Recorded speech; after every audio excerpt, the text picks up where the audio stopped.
Welcome to another episode of Office Hours, the recap, where we go a little deeper into the discussion that we had in our Discord room over on chatbotbuilder.ai. Let's get started. Okay, let's get into it. We've gathered a whole bunch of insights really from people deep in the weeds of AI, building bots, messing with automation. Yeah, this isn't high-level stuff. This is more like looking over the shoulder of folks actually doing the work. Exactly. It's practical. Like, how do we make this tech actually work for a business or, for our own projects? So this is really for you if you're trying to navigate this space. Looking for those little aha moments, maybe. On connecting systems, building smarter agents. And dealing with the real-world stuff like cost and just getting things to talk to each other properly. Definitely. It's all about the nuts and bolts, isn't it?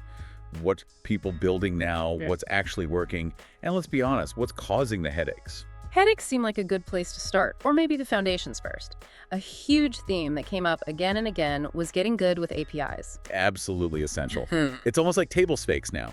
If you want to build anything complex that interacts with the outside world. Right. It's not just a technical skill. It's framed as like a core capability. Yeah. You need it to build AI solutions that can actually do things with other software. And that connects directly to, the kind of expertise you need on a team and, frankly, the cost of building anything really sophisticated. Yeah, you see that play out. There was this one specific example, someone building a lawn care bot. Oh, yeah, I remember that one.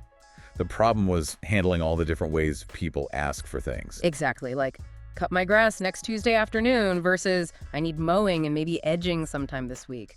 Super varied. And that's where they brought in JSON, using that flexible format to basically scoop up all that messy natural language input and then structure it somehow. Which makes total sense. That ability to turn conversation into usable data, that's key if you ever want to actually make money from a bot, right? For sure. Monetization potential right there. Okay, so building on that idea of connecting things, this was really interesting. The AI within the automation tools. Yeah, specifically within Make. Make, N8N, Zapier. They're all part of that stack for connecting to external APIs. Right, the usual suspects for workflow automation. So what's the new thing in Make? Well, apparently there's this new AI feature that's supposed to make building the workflows inside Make way simpler. Simpler how? Less drag and drop. Kind of. Instead of manually building out those complex, scenarios, they call them. The word is you can basically just tell it what you want to connect, and it's doing it on its own now. Whoa, okay. So natural language for building the automation itself? Seems like it. And the reaction from the builders in these discussions, pretty positive. I bet. Less clicking around. Yeah, someone literally said they liked it because it doesn't have to do scenarios anymore. So it's seen as a way to maybe lower the technical barrier a bit. Or at least speed things up. Could potentially reduce the cost or time needed to implement more complex stuff, especially if you're building for clients. Exactly. But it's not all smooth sailing and AI magic, is it? Never is. There were definitely some real-world frustrations bubbling up. Oh, yeah. The sources were pretty blunt about some issues with, core infrastructure providers. Twilio came up quite a bit. Twilio. What was the problem there? Access stuff? Yeah, apparently significant ongoing issues just getting into accounts and also dealing with unexpected charges, like charges for phone numbers that weren't even being used anymore. Ouch. That's a major pain point, especially when you rely on them for communications. Good support is critical. Absolutely. You build your thing on their platform, you need it to work, and you need help when it doesn't. So, any alternatives mentioned? Well, interestingly, on the flip side, getting a number set up on AudioCodes was described as super easy, really straightforward. Okay, good to know. But was it perfect? Not quite. There was still a challenge, apparently, figuring out how to actually stop the charges when the bot connected to that number was turned off. So still some operational hurdles. Right. It's always something. But phone bots themselves, the idea is still alive and well. Oh, yeah. Definitely seen as promising. People were talking about integrating different voices, 11 Labs came up. 11 Labs. Their voices are pretty good. How's the pricing work? That was noted specifically. It's subscription-based, not pay-per-minute like some others, which could be good or bad depending on your usage, I guess. True. And what about speed? Phone bots can feel laggy. Yeah, latency is always a concern. DeepGram was mentioned as a potential solution there, maybe faster transcription or response times. Okay, interesting. So putting it all together, What are people actually using these phone bots for? Well, one really practical example was automating candidate screening. Like for job applications. Exactly. Think high-volume roles like nursing positions. The bot calls, asks the initial screening questions, evaluates the answers automatically. Saves a lot of human time up front. I can see that. But how does it capture the answers reliably? Back to the data problem. Right, and that ties back perfectly to the earlier discussion. How do you get structured info from a voice chat? Okay, what were the options people discussed? Well, you could use really rigid fields like ask one question, capture one answer. Simple, but not very conversational. Yeah, feels robotic. Or you could use like functions to handle multiple questions at once.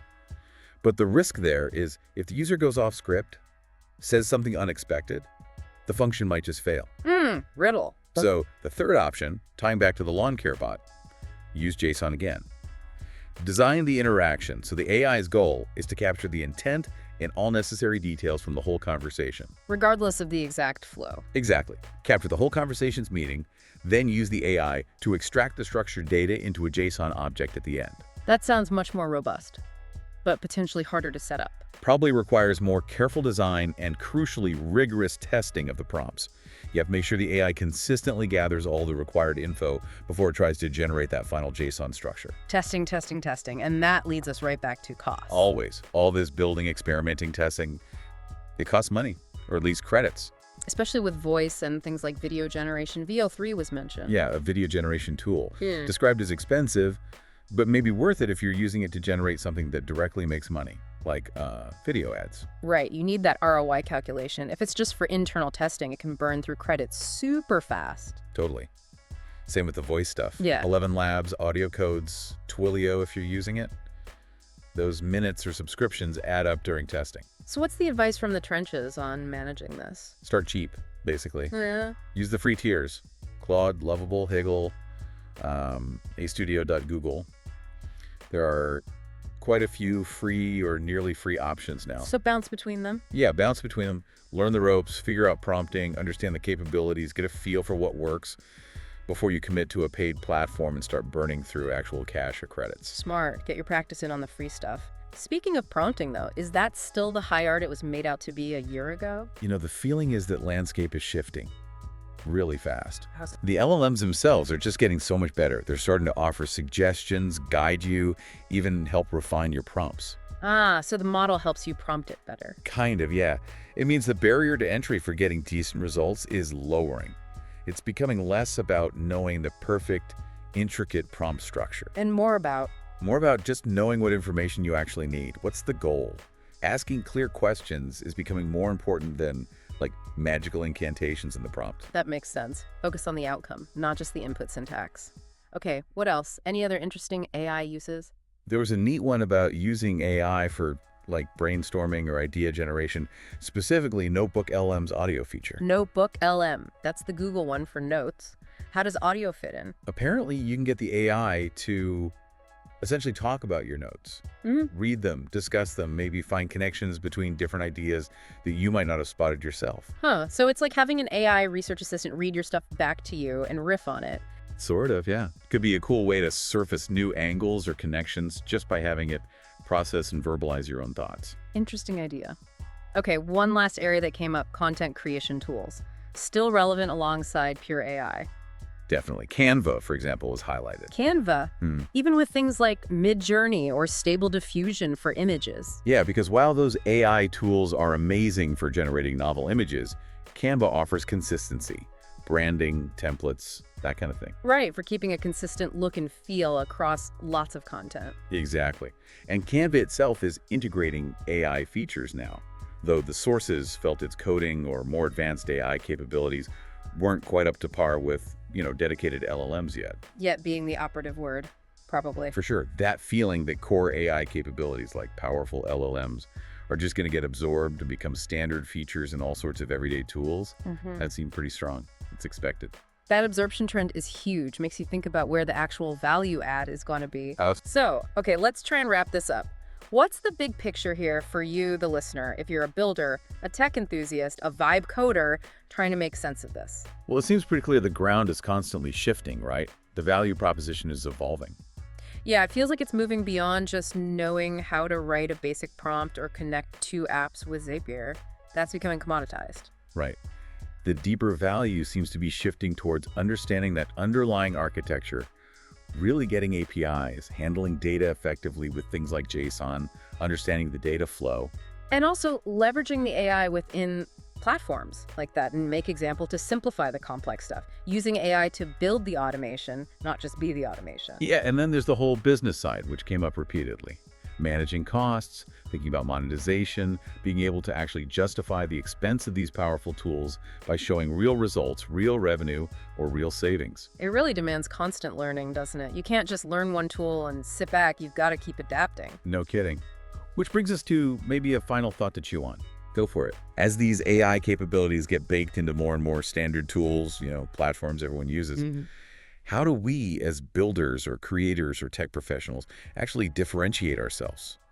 What are our unique skills beyond just knowing how to use the latest AI feature in Canva or Make? Where does that uniquely human value lie when the tools themselves are getting so smart? Exactly. Something to think about. That wraps up another discussion on the office hours recap. I hope you enjoyed this week's episode. And as always, come on over and join us in the Discord room every week live at 10:30 a.m. Eastern. See you next week.